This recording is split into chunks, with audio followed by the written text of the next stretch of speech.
China has disclosed plans to increase its output of renewable energy while maintaining its output of crude oil and increasing its supply of natural gas. They are keen to finish this immediately because it will enable them to achieve their objectives for fighting climate change and being energy independent. China produces more greenhouse gases than any other country in the world. Although it has stated that carbon emissions will peak in 2030, it has also promised to achieve carbon neutrality by the year 2060.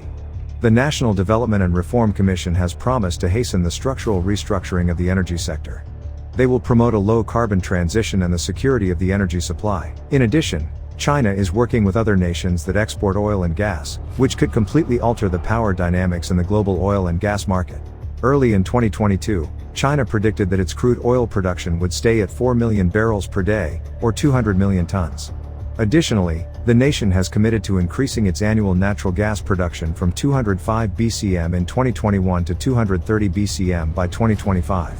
Additionally, it pledged to active expansion of initiatives to locate and utilize resources like shale gas and oil.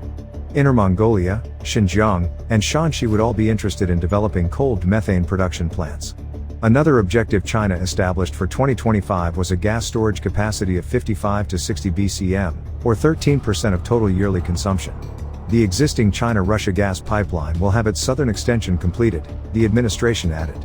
The Chinese government will also assist research and development of biofuels including ethanol, biodiesel, and biojet fuel as long as it doesn't jeopardize food safety.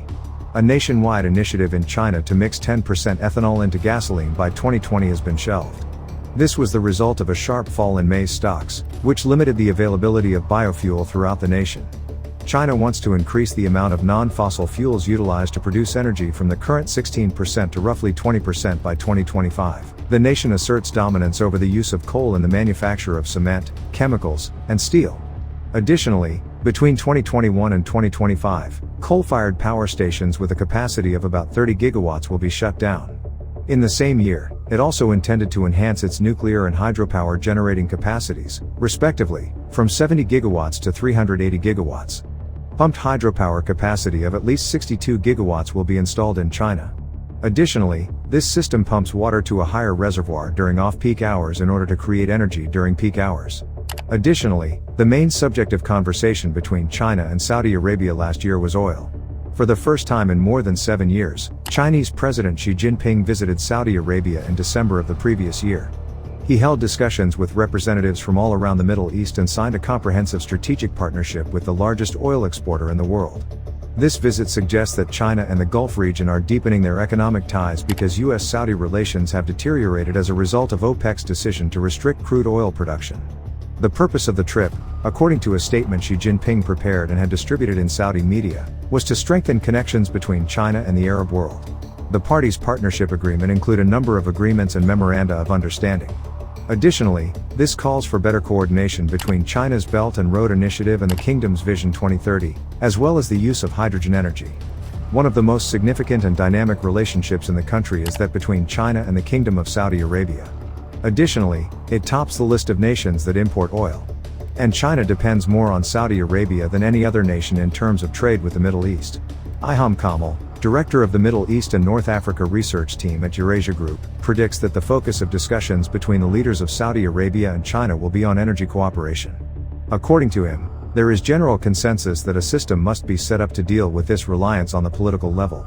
This is a critical point because of the size of the energy revolution in the West. Every government has pledged to dramatically reduce carbon emissions during the coming decades. In reality, only 2 nations, Canada and Germany, have increased their expenditures on renewable energy in an effort to hasten the transition to carbon-free economies. Since the turn of the century, the US has experienced a tremendous increase in oil and gas output. Additionally, it is accelerating the transition to renewable energy. The globe has been rushing to enhance its energy production and storage capacity since Russia invaded Ukraine in February. In addition, the Western world has made the oil market more complex by putting an embargo and price cap on the second largest petroleum exporter in the world. Security of the energy supply is a significant priority in China. According to Chinese customs data, bilateral trade between China and Saudi Arabia increased by 30% from 2020 to $87.3 billion in 2018. Oil accounted for a sizable portion of the transaction. China imported $43.9 billion worth of crude oil from Saudi Arabia in 2021. Furthermore, This represents 77% of the total value of goods imported from the kingdom. Also included in that range are 25% of Saudi Arabia's overall oil exports. The importation of gas and oil is extremely important to the second largest economy in the world. Government records show that 72% of its oil requirements for the previous year were imported. In addition, 44% of the demand for natural gas originated in other nations. During his speech at the 20th Party Congress, Xi Jinping stressed the importance of securing dependable energy sources. These comments came after a time of severe outages and soaring global energy prices brought on by Russia's invasion of Ukraine. As the West rejected Russian oil months after the invasion, Moscow was desperate to find new customers for it. This helped China. Between May and July, Russia provided China with the most oil, but Saudi Arabia has since reclaimed the top spot. Prince Abdulaziz bin Salman, the Saudi Arabian energy minister, reassured China that his nation will remain a dependable and devoted partner. The co-director of the Institute for the Analysis of Global Security asserts that Saudi Arabia wants to improve its energy ties with China. Now, Saudi Arabia can present Beijing with a benefit that has much more significant strategic ramifications than supply guarantees. The price of a portion of Saudi Arabia's oil shipments to China in yuan rather than the US currency has been discussed between Riyadh and Beijing. Furthermore, an agreement like this might support Beijing's ambitions to boost the renminbi's global impact.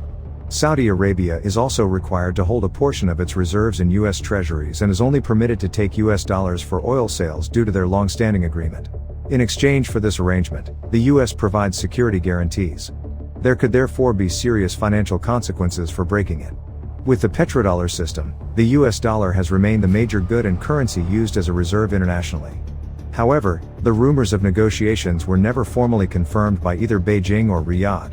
Analysts saw the two parties' exploration of the possibility as natural. Although it is believed that this has already occurred, neither China nor Saudi Arabia want to make a big splash about it. A significant step in the degradation of the dollar's role as the world's reserve currency, he added, may have been taken with Xi Jinping's visit. Putin asserts that Russia is now China's top oil and gas supplier. In December, Russian President Putin declared that Russia was a significant supplier of gas and oil to China. In reality, the Power of Siberia pipeline transported 13.8 billion cubic meters of gas to China in the first 11 months of 2022. Putin bragged that Russia is currently one of the top oil exporters to China, a claim supported by the year's data. Russia overcame Saudi Arabia in August to become China's main supplier of crude oil imports. Putin also mentioned that China received pipeline gas from Russia in second position and liquefied natural gas from Russia in fourth place. He claimed that shipments in September exceeded daily quotas by 18%.